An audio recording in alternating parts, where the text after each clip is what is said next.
All right, guys, welcome to another episode on Clubhouse for some fortnightly training. Got some really good news, guys. I'm going to be launching this very first episode on to YouTube tomorrow, so we can see replays and we can also see a visual of who I am.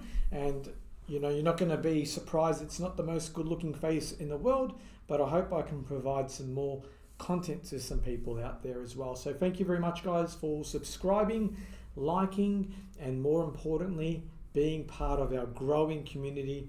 And thank you to everyone on Clubhouse. Thank you for everyone that wants to receive it via text, WhatsApp, and email. I truly appreciate the support. And more importantly, guys, we are looking at expanding this network to another level and platform. So guys, I don't know if you're aware, but I've been in the United States for a couple of weeks, and it was an amazing trip. So I spent 1 week with my wife doing all the site tours and sightseeing per se.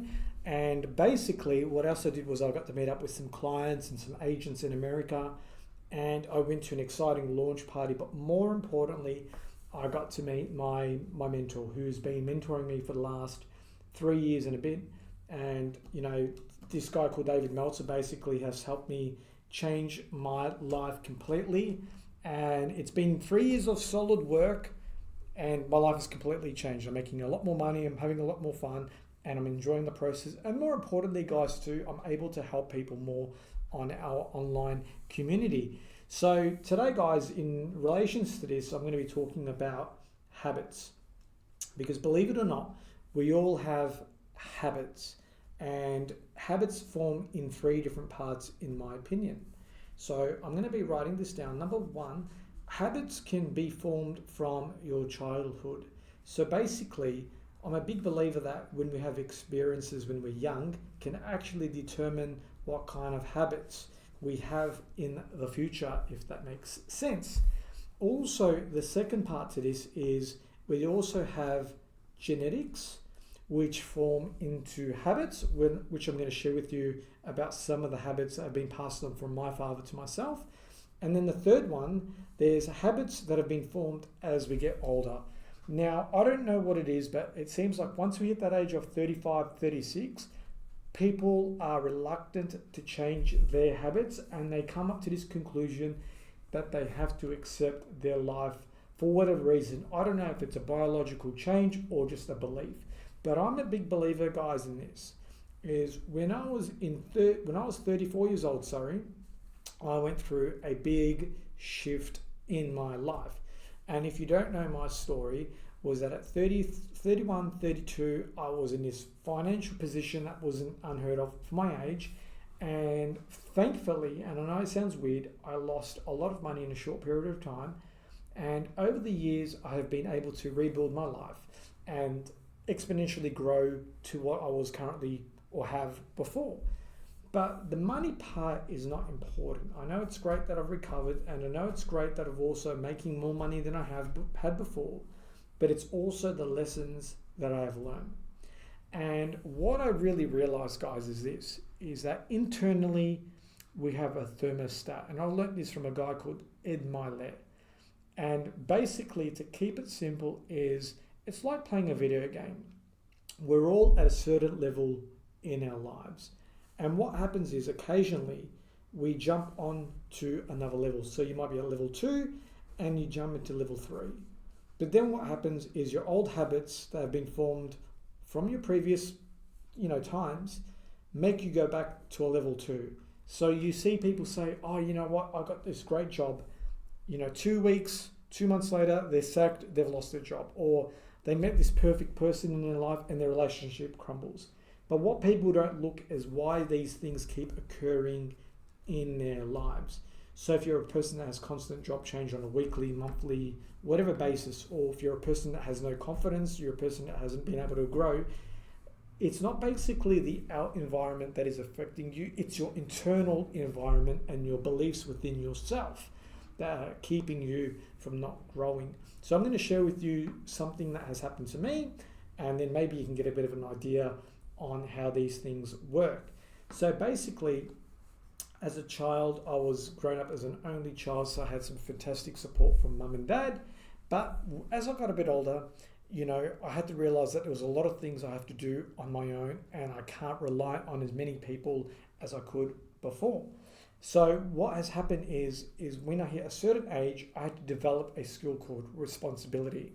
Now, believe it or not, a lot of people don't have that, mechanism to be very self-aware and to accept that there's changes that are happening within them. And at a young age, I think it was 21 or 20 years old, I developed that very, very skill of being aware and, more importantly, taking action. So like I said, growing up, I had a lot of support financially and all that kind of stuff when I was a kid. But once I hit 21, I realized that there was no support from anyone. So rather than moaning and being upset, I decided to take massive action. And for those who don't know, I bought my first place when I was 21 years old by not having any help from family or friends. I basically worked 2 to 3 jobs for about 1 or 2 years, and I had saved enough money to buy my own place. And then the rest is history. So that is one of the habits that I formed very early on. But some of us have what we call genetic habits. And a lot of people are not aware that we all are connected through energy and blood through our family, and not just your current generation or your past generations, but usually generations and generations and generations. So give you an example is my father had a very addictive personality where he would drink and smoke pretty much every day, right? And unfortunately that led to an early death at him at 60 years old, where he passed away. But I remember this, before he passed away, we were at the hospital and we had a really good relationship towards the end of his days, where he said to me, son, if there's anything you can do, do not be like me, change the way you live. And it hit me like a ton of bricks. Now, I don't have an addiction personality where I smoke or drink or anything like that, but I could tell that if I didn't watch out, I could end up that way. So at a young age, I never wanted to drink. I never really wanted to smoke. You try these things as you're growing up, but I've never had an interest in that. But what was really amazing was that if I wasn't really aware of who I am and what I was going to do, I could be in a lot of trouble. So basically, I focus all my addiction personalities towards work and serving my community. And I get a lot of people say, why do you have so much energy, Johan? And basically, all I've been able to do, guys, is to basically shift that energy from maybe destructive things to positive things. Hopefully that makes sense to you all on that. But more importantly, I've become so aware of it that I've been able to change those habits into positive actions, like I said before. Now, the most interesting thing is that I've studied myself over the last, say, 12 to 24 months, and I've wrote some negative things that I've felt about me, or some habits that I had, which were not being committed, which means that, pretending to have a strong work ethic when I didn't, and a few other bits and pieces. But what I did was I really, really, really focused on those little things and basically decided to take massive action. And I went from being a level 3 to a level 5, from a level 5 to a level 8, where in just a few years, guys, my life has completely changed. I'm making a lot more money, like I said, I'm having a lot more fun and doing some amazing things within my community. So what are some things you can do on a small level to become a positive person by changing your habits and beliefs you have in your system?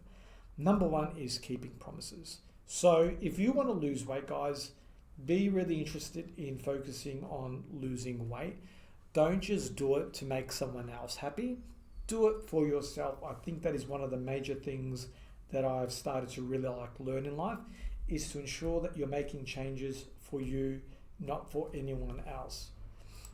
And then the other part of it, guys, is to also make sure that you're being a student of yourself, which means that don't get caught up watching negative shows, bad news, drinking a lot of alcohol or anything like that. Try and live a positive life and you can build good, positive habits. Now, there's a lot of science that says it takes about 21 to around 28 days to create a positive habits, and I think that is all BS.